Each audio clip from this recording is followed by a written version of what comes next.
Hello, hello, and welcome to this wonderful Be the CEO of Your Life live show here today with you. Welcome, good morning, good afternoon, or good evening, wherever you are. This is a very special show, and it's made especially for busy business owners and leaders who are struggling to, have more time to enjoy their lives outside of work. And that's what this show is all about. It's giving you insights, it's giving you tips on how to be more efficient, basically do less in more time. And today I am very excited because I have a special guest here from Australia, Melbourne, which is on my bucket list to visit one day. And that's Lana. Lana, welcome. Hi, Ivana. Great to be here. Yeah, I'm so happy to have you. Can you please introduce yourself shortly to the people who are watching with us today? Yeah, absolutely. Hi, everybody. I'm Lana North, and as Ivana said, I'm from Melbourne, Australia. I've worked in corporate communications across the whole spectrum for my career, and that has sparked an interest in change and helping leaders to find their unique voice as they lead through change, and in particular, helping new leaders to establish themselves when they first step into the role and have a team to take care of. I love that. And you already have a fan. Hey, Claudia. So that's so nice. Yeah. So that's what we will talk about, right? It's all about how to find your unique voice. And tell me a bit, how did you come to this? Because it's not something, that you just stumble upon. What's your story behind it? Yeah, absolutely. It's really come from a career working in corporate communications. And I think being in the corporate world, people and leaders in particular, they often feel like they have to stick to a corporate script, or they're not sure where they can find or, use their own personality as they're leading their teams and as they're delivering the messages that they need to. And so just seeing that repeated again and again has really shown a need to be able to help people to just stay true to themselves as they're leading their teams and bring themselves to work. Where people who at work we're not one person, and then we don't go home and become another person. We're the same person all the time. So bring yourself when you come to work as well. But that's so true, right? We often find that we kind of have to play a role and we can't be our authentic self. But isn't it true that when you play that role, that you actually are less effective because people will always tell that you're role playing, that you're not being you? Yeah, you're so right. It's you know it yourself. If you go somewhere and you're not really comfortable, and so you either pretend to be someone you're not, or maybe you hold back when really you would naturally jump into a conversation, and you just don't quite feel natural, and people can tell that, and you notice that has an impact then on the relationships that you build or the people that you gravitate towards, and vice versa. And it's exactly the same at work. Yeah, yeah, I like that. So how do you get to find your unique voice? Which in a way, me asking the question is funny because you have a unique voice, right? So maybe it's not so much finding your unique voice or being brave enough to use it. Tell me, how do you see that? Because I find that fascinating already. Yeah, I mean, exactly what you've said there. Having the just having the courage or having the comfort in yourself, and the confidence in yourself, to use it, I think is just the key to it. It's there, and we all know that it's there.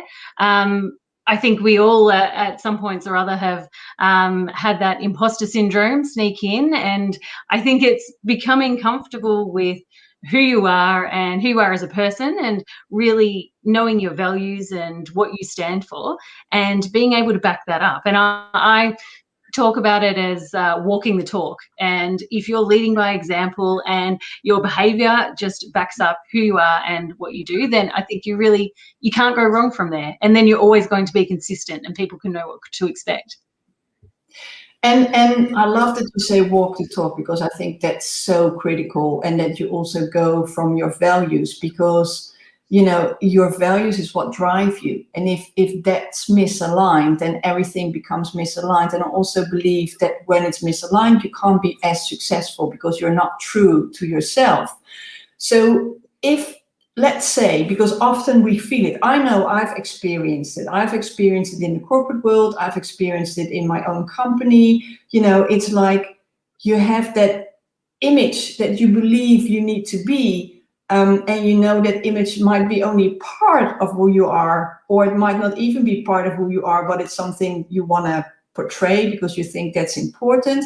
So what do you do when I'm not being completely who I am? What step would I then need to take? Yeah, that's a really good question. I think it's something that a lot of people struggle with. I think the first thing to do is just to step away and to look at yourself and think, what is it that you think is the trigger, and what's behind whatever it is that's making you feel uncomfortable in the situation and making you feel like you can't be yourself. So is it a relationship dynamic with another person? Is it that you're unclear about expectations? Because that can often be something, particularly for new leaders. We were talking about it before, that new leaders, they come into a situation and they don't necessarily know the new expectations of them when they step into a role and have to look after a team for the first time. But it's also really hard to ask and get that guidance, because you think, I've just got into this role and shouldn't I know what to do here, because I've been promoted for this reason. And I think that can be really tricky for people. So I think having an outside confidant or mentor or coach, somebody who knows you, that you can be really open with, and just bring you back down to earth and back down to who you are and ground you. And that can even be, an old friend. I've got some friends, people that I've been friends with for so long, and they just know you and they know when you're not yourself, and they can call you out on that. So I think just surrounding yourself with those people and giving them permission to call you out on those things as well, can be really good, having that support system around you. I love that. And there was a comment which I totally recognize from Nicola. We feel often restricted by the voice of the organization. Now, I have some clear thoughts around that. And Michael is here as well. Hi, Michael. But I just want to see, what's your view? If you feel restricted because of the voice of the organization, what would you then say to people, how to deal with that? Yeah. So I would say the thing to remember is that think about your audience and think about the people that you're talking to and what's going to really resonate with them. And even people in a corporate environment, I've worked in corporate environments for my whole career, and you can get this sense that it needs to be stifling, or you need to absolutely stick to the script. I think the thing to remember is that you're talking to people, you're talking to humans, and they want to hear from another human. So be yourself. And if you can, the really important thing is look at the message and know what the message is that you need to get across. But it's okay to say that in your own words and to say that in your own way. Don't change the message, but deliver it in the way that's comfortable for you, and that you feel confident in. And then your team will come along with you, and they'll feel that you're being genuine. Because if you're reading from a script, they know that straight away, and then they don't believe it, and that's going to impact your trust issues that you have. Yeah, I like that.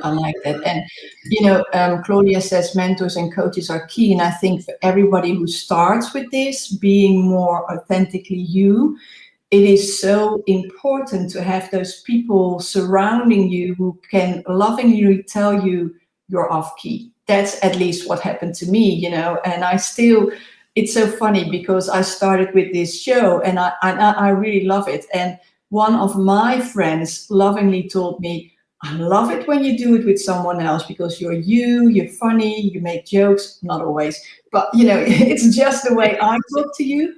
But she said to me, when you're on your own, you're not that funny. And I was like, well, thanks. I think. But in a way, I loved it because I understood where she was coming from. When I did it on my own, I was more trying to be teaching and be, sharing, and I had to add value. Whereas as I'm chatting with you, whether the camera would be off or on, it would be just the same. And I think that's the whole difference. And that's why I think, people like you who can help everybody who wants to find their authentic voice are critical. And I know this may be, but you have this checklist. I just want to share it with people because it is great, right? Let's share it straight away, not wait till the end. Thank you. So tell me what you've got, because I think this is going to help so many people. Yeah, for sure. Thank you. There are a couple of things that, as you know, as I've gone through my career, I've seen leaders struggle with the same things, and I thought, oh gosh, it's such a common thing. But it doesn't have to be hard. So I thought, oh, you know, it's kind of just ignited this passion project in me. And the first is a new leader checklist, which is for new leaders when they first step into that role. Just some tips and tricks for them to set them up for success in their first month as a new leader. And they're things like making sure that you have really clear expectations set with your own leader, making sure that you have, you know, come to your own values and have set the standard that you expect with your team. What other things? Translate what the organization's strategy means for you and your team. And that just means giving people meaning when they come to work every day and saying, for us, in our team, this is how we contribute to that. So there are things like that to really give people some I'm all about practical, no nonsense, no fluff tips that you can just take straight away. You've got to do these things in your job anyway. Here's some tips to make it easier for you when you're trying to get your head around all the overwhelming things that come along with being a leader for the first time. I really like that, because it's what I see when in my coaching as well, and it's maybe not in a corporate world, well, sometimes it is, but it's also with entrepreneurs who are onboarding their team members, and it's what they struggle with, because there's also this fine line between wanting to be friends and wanting to be friendly. And this is where it often goes wrong, that I have these people that really want a team, and they want the team to work well, and they either go overboard in too much detailed information that you're like, oh my God, that poor team member, he's gonna be like micromanaged through the roof, so there's no more joy there. Or they're gonna be so loosely guided, not being told and not getting honest feedback, especially in the beginning when things are still, you need to find your way. And it can mean that you communicate unclearly, or that the other person didn't take it on board as clearly, but you need to, in the beginning, there's going to be a bit of finding your feet, so to say. So I love that you have a guide, because people really struggle with this. Yeah. So I highly recommend to download this checklist. Thank you. Much appreciated. And I do hope that it, just gives people some of those really practical tips, that they can use. It's just intended to set you up for success and let you hit the ground running. Yeah. And I also like, and that's where we can come to your second checklist. I've worked in change a lot. The last 12 years of my career were in change management. And one of the reasons why a lot of these change projects or big things didn't work out was because there was no clear communication of what was expected.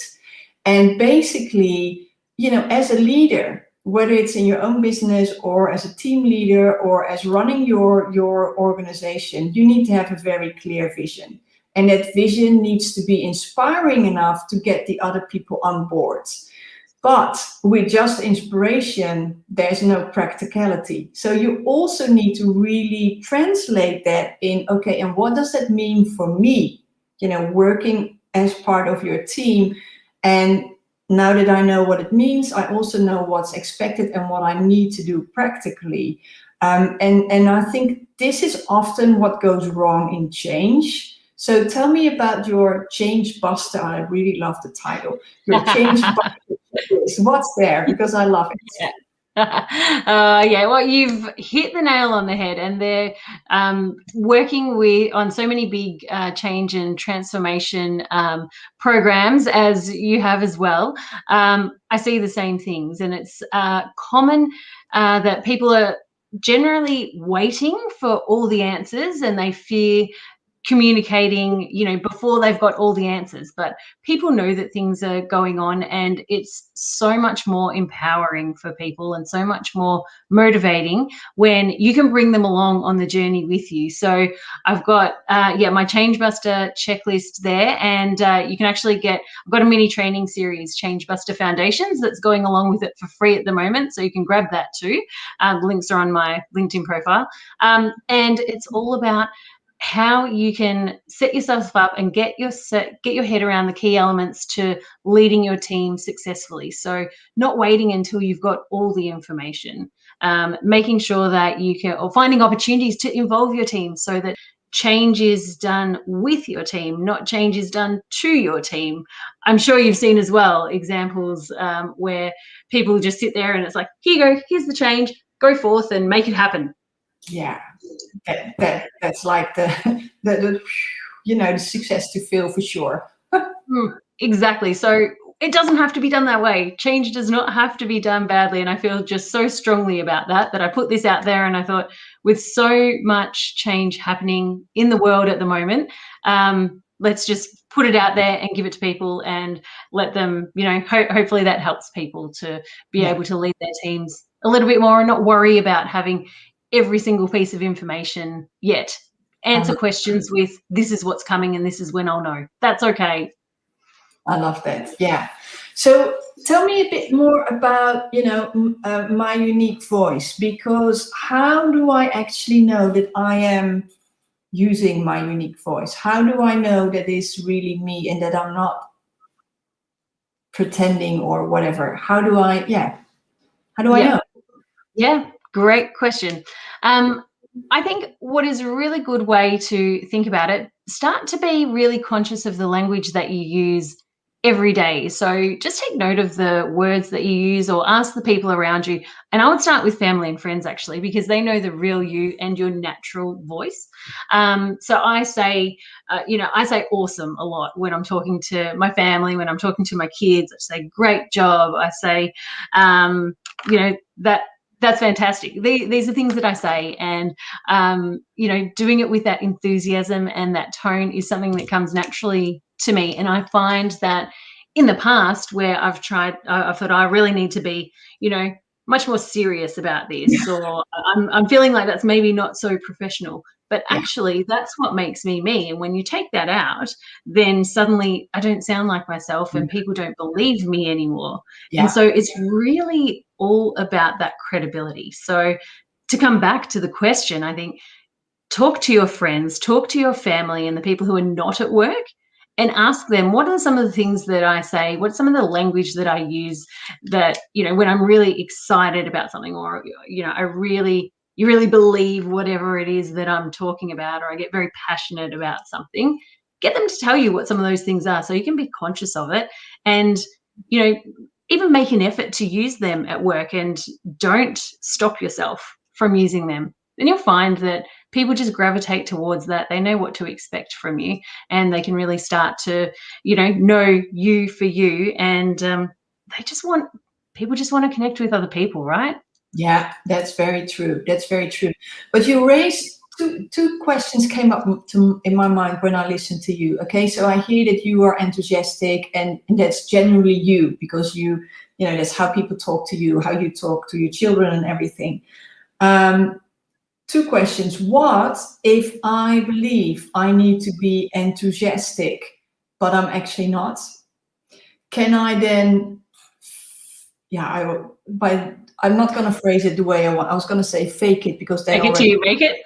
yeah, that's not going to work. So, but can I then be more enthusiastic? So can I put a bit of, if I'm like normally like here, can I pretend to be like here, or not pretend, but just do it for the sake of making sure people see how enthusiastic I am? How would I deal with that when, because that's the other thing. In a way, people don't expect you to be too much, but sometimes people, when you're, okay, so this was a very long conversation in my head. Mm-hmm. You're more like an introvert, right? So if you're more like the silent, strong type, I immediately see this very handsome man, but you're the silent, strong type. You're not over the moon immediately Now, how do I then come across? Do I have to be a bit more outgoing? Or can I be the silent, strong type, but then often misunderstood? No, I think that you can be the strong silent type, but you do need to, you may need to push yourself outside your comfort zone just to use your voice a bit more. So it doesn't mean if, being excitable, if using a lot of body language and hand gestures is not your thing, then don't do that, because people will know that that's not you. So, yeah, I would say, if that feels really, really strange to you, then don't go there. But think about your tone, think about the times when you do use your voice, and really make sure that when you're using it, you are projecting, that you are, can be strong and steady. Just make sure that you're not kind of shrinking away into your voice, and be very conscious of your body language too. So you can have presence. If I sit back like this, and if we were talking like this, that doesn't come across very well, and it doesn't come across that I'm confident in what I'm saying. But if I can, look at my posture and just sit up straight and make eye contact and look at people in the eye, then those are things that have a really big impact on what you're saying. And your presence will be felt, even though, you're not the loudest person in the room. If you're not the loudest person in the room, don't try to be, is what I would say. I've worked with some people, and you're probably the same, who are introverts and they don't always say a lot. But the moments when they do say a lot, often the whole room will stop and listen, because it's usually really good, whatever it is that they have to say. Yeah. So it's almost as if you need to make sure that the confidence is there when you speak, so people really vibe with that. And I think that might be the trickiest, because not everybody is that confident all the time, but that makes the whole difference. It's also making the difference when you are more outgoing. You still need to be confident to attract the right people, right? Exactly. You can be outgoing but not have a presence about you, which sounds a little bit strange. But if you're, if I'm talking and my hands are like this, and there's a whole bunch of other stuff going on, or my tone is going up and down, it's just distracting, and people are not listening to the words that you're saying. They're distracted by everything else that's going on around you. So it is a balance, and I think it's just that self-awareness. Yeah, I like that. I like that a lot. And right, the other question I had, when you spoke about, how enthusiastic you are, and how you use that same tone of voice now in your company, how do you do that in writing? Because I had someone actually, and I will never forget it. It's years ago. It's when I just started my company, and somebody signed up for my coaching. And I sent her a message like, "Ooh, I'm really excited. We're going to work together." And it was like a genuine email. Yeah. The comment I got was, "Don't be so excited." And it threw me off. And I was like, "Well, but I am excited that you're working with me." And she's like, "Well, I don't think it's professional." And I honestly thought about it, and I thought, well, that's fine, but I'm excited that you're going to work with me, so I'll leave it at that. But in a way, it is also true that when you are too excited, people then can perceive you, like in my instance, as not being professional. So is there a difference maybe in saying and in writing, or how do you view that in general? Yeah, I think there is. And look, a lot of it has to do with your punctuation and, again, your tone. And I've found, even for myself, I've found it's been a bit of a tug of war for me, being somebody who's worked in corporate communications all my life. So professional corporate writing just comes very naturally, and where you naturally bring down the tone and you're very measured. There's no kind of exclamation marks, or dot dot dot and things like that. You don't have any of that. Whereas in the work that I'm doing with my new leaders and change busters, trying to use a little bit more of my personality, and probably because it's early stages and I'm still learning how all of that side of, setting up the business side of things works. I have struggled with stepping outside of that corporate tone and finding my, ironically, finding my own personal voice, because I'm so used to working in corporate and putting an organization's voice into my writing, that it has taken me a little while to find my own tone. And now I've got that, and I will just go to more of a conversational tone. And so that means just asking for me, that means asking rhetorical questions, so that it is a little bit like the conversation that you and I are having, where I'll say, you get that, right? And people are, in their mind, they're answering me. And people will like that and people will not. And I'm learning that outside of the corporate world, it's okay for people not to like everything that I put out, because, well, if they're not going to, resonate with that, then maybe working together isn't, going to have the best results either. Whereas you find somebody who really responds to that tone, you're going to have a great rapport, and you'll be able to work together really effectively to get some great results. So that's how I'm thinking of it at the moment. But I'd be interested in your view as well. You've been at this for a lot longer. Yeah, no, I hear you. I think because I worked in corporate and I worked in the accounting industry, which is we can't promise anything, because as soon as we promise something, we'll be sued. So I really had to unlearn, to be more bold in my saying, and to also use the jargon. That's what I really had to unlearn. So the word however was my golden, that's what, however, and then comma, and then gosh, I really had to learn that, and I had to smile because I love ... It never occurred to me, but you're right, you can't use that in corporate language. And I love what you're saying. It's finding your own feet, but it's also not being afraid to speak, even when it's in writing, your own truth. And yes, people may resonate with it, and some people may be even repelled by it, which in its way is fine, because as a business owner, you can't make everybody happy, because then you would be pizza. I like that. That's a great way to put it. You can't make everybody happy. So but that's how I see it. And Claudia says your tone is fantastic. So that's nice, Lana. That's good to know. And yours. Yeah, but so no, I'm totally with you. I think it's really just being you in writing as well, although that is a different way. And it's always what I find really important, and maybe that's nice before we go to the last question, it's about the energy you put into it as well. If I'm having, it's raining today after a lot of sunny days, so I didn't wake up this sunny today, and I really had to repack myself. But I know when I'm feeling like grumpy because it's raining and that's not the right vibe to put something out there. But how do you view that? Yeah, I think that's right. What I've felt, and I talk about it as reviving my LinkedIn, presence and content, and actually becoming more active on here, which I've been really enjoying. And I went through a phase where it was coming quite naturally, and I found everywhere I went, I was like, I can write about that, and then got to a little bit of a point where I'm like, I'm not feeling like I've got much to say this week.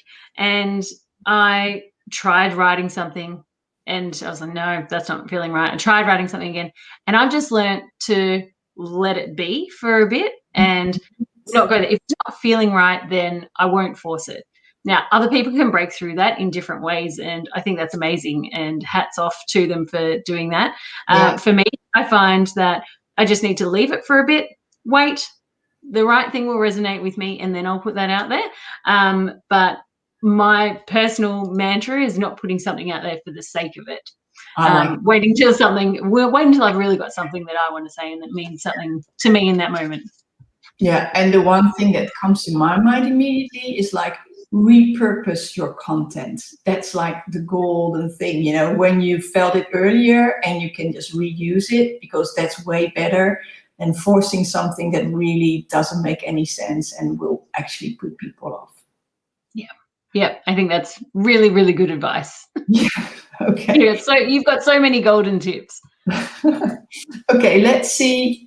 What is there anything that we didn't touch on or you want to share before we round it up? Or maybe we already touched on almost everything. But Look, I think we already touched on quite a bit. You're making me, like, completely not related to work. You're making me miss the Netherlands because I lived there for 3 years, and right now I'm thinking, oh, it's coming up to 10 years since when my husband and I left there, and that just makes me think, oh, we said that we would be back before 10 years, and we haven't been yet. And so I'm like, right, as soon as we can get over there, I must get there now. You've just sparked that again talking to you. So I really appreciate that. And I thank you for that. thank you. Yeah, I saw that you worked in Amsterdam most likely, right? Yeah. Yeah, so I lived in Rotterdam and I worked in Amsterdam. So it was a bit of a commute every day, but it was fantastic. It was such, an amazing experience, and some of the most amazing colleagues and team that I've worked with. Just incredible people. It's nice. Yeah, I'm from Rotterdam originally, so you're now in my heart by just saying that you choose to live in Rotterdam. There you go. Yeah, it wasn't a popular choice with expats, but we really enjoyed it. I know. I can already see the yeah. That's one at a time. Okay, well, thank you so much for being here. And whenever I will be visiting the Penguin Parade one day in Melbourne, I will definitely let you know so I can make a stop. And for everyone, let me just share the checklist again. Who wants these amazing checklists, either the new leaders or the change buster checklist, simply check out Lana's profile on LinkedIn and you will get them for absolutely free. So with that, thank you so much. And with that, I'm going to close down the show. Thank you for watching, and I will see you tomorrow. Bye.